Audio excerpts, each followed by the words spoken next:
Alright, today I want to do another short AD&D Toolkit video demonstrating some of the new changes we've made to item and inventory management. So to start us out, I'm going to find my reliable friend Hab here, who's done some videos with me.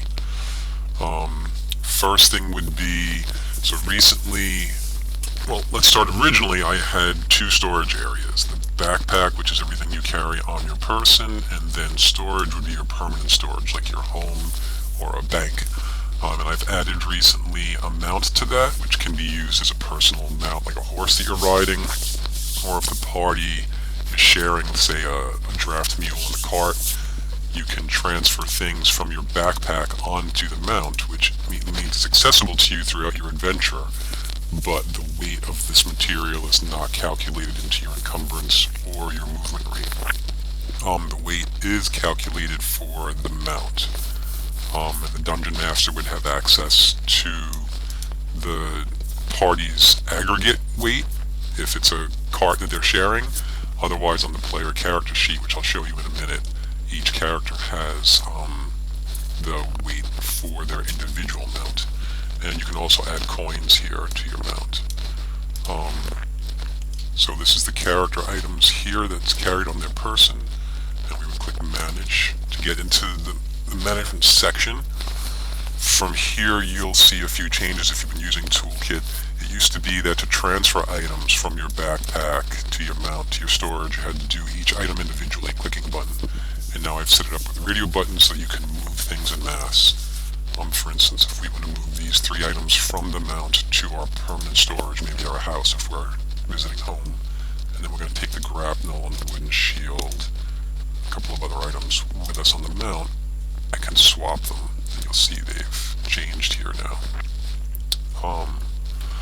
Something else that's new to item inventory, or relatively new, is equipping items, weapons, armors, and shield.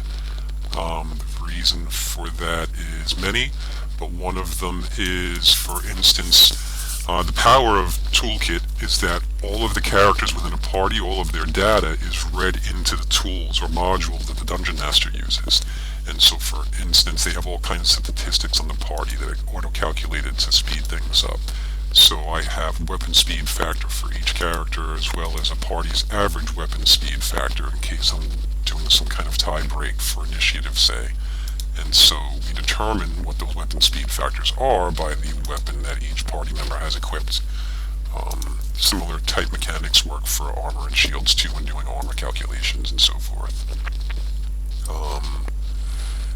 Next would be adding items, and I just want to show you what's new here. Is most every item that I could find in the PHB is listed under these four categories. In the DMG, there are, of course, all of those magic items, and some of them are not necessarily sold as items in the PHB. So, for instance, like brooches or bracers. I don't recall ever seeing bracers or a brooch in the PHB, but they are listed as magical items, so I have them here that they can be added to a player's inventory. And then the new item is this custom one. It's a custom item within the custom category. And when you select that, you can make that into pretty much any item that you need. So for instance, I've added the custom item here to Hab's backpack, and then as the player I can edit the details of any item. But it's particularly useful for the custom item gets these additional fields of encumbrance and name. And so in my current campaign I have players collecting kobold heads, and so I'm going to make this a kobold head. Thanks to Jerry McGuire, we know the average human head weighs about 10 pounds, so I imagine a kobold would be 4 or 5. I'm going to make it 4. And just like that, I have a kobold head with 4 encumbrance value, and that 4 encumbrance will factor into this character's weight and consequently movement rate. So that's a helpful item there. And for the mount, I had said there are, for individual mounts, the encumbrance is tracked. So here's your mount load at the bottom right. For the last feature I wanted to demonstrate about, or one of the last features about item management, you can give items from one character to another character within the party. I'm going to switch characters for that. campaign, where I have a couple of my characters. And sticky fingers here. A couple of new things I will show with items here is AD&D Toolkit has quite a few rules and mechanics that can be toggled on and off per campaign by the DM. Some of them are homebrewed of my own, some of them are Unearthed Arcana, some of them are 2E, as Toolkit is really focused on 1E. But some of the changes that I've made that can be toggled on and off are thieving tools can have uses, and every time, so there's a lock-picking module built into Toolkit where all of the calculations and rolls for the thief are done automatically. You don't even have to reference this skill chart. These values will be read into the Dungeon Master's module. And in addition, the number of uses left on the thief tools are in there. And when the uses start at 100, I believe I have it set at, and when they get down to like 10, there's a chance they can start to break. The chance increases as they approach 0. And then you would have to buy new thieving tools. That's something, again, you can toggle on or off. And rations now track freshness days left. So iron rations start at 30 days, fresh rations at 3, and then, again, Toolkit tracks time in your campaign by the day, and as the days progress, these freshness days will decrease automatically. But the last piece I wanted to show you here was, again, an item management. So you'll notice some of these items have different colors, and there is a key here explaining what they mean.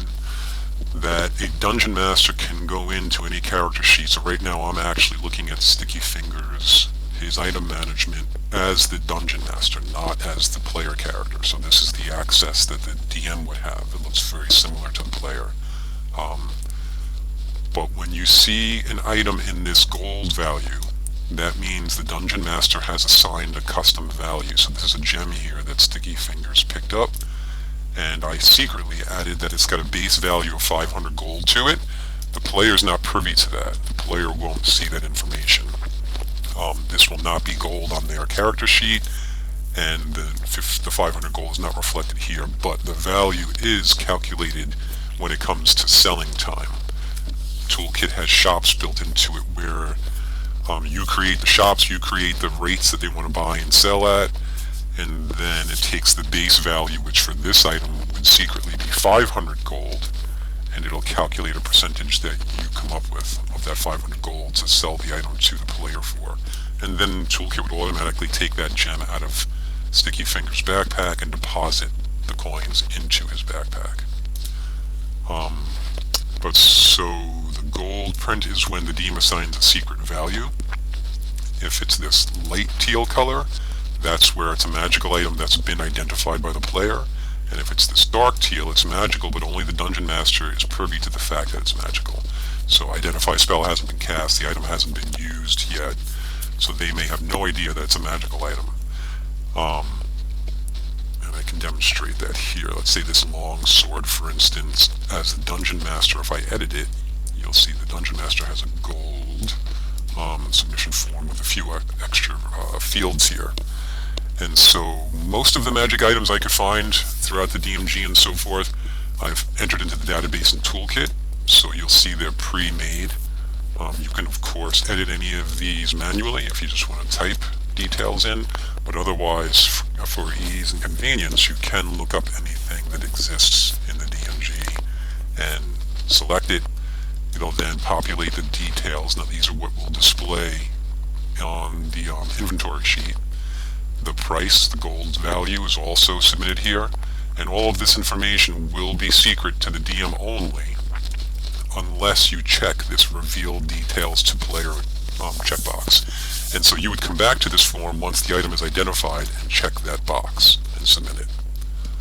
But if I submit this like this without revealing it,